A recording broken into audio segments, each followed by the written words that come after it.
Pendant longtemps, la F1 Academy s'était vue comme un pari.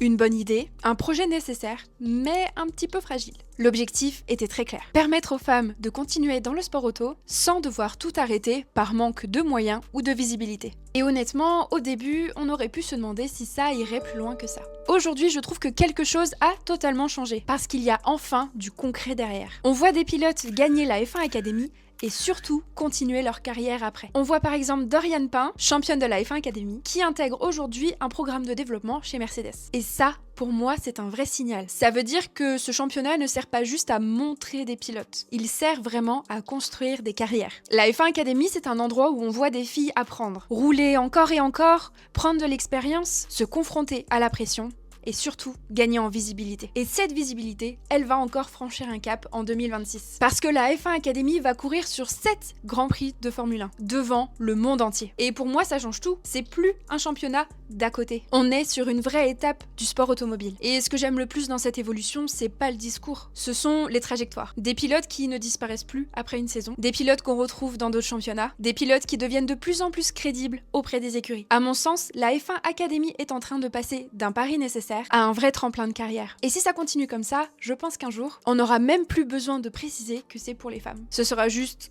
une étape normale vers le haut niveau.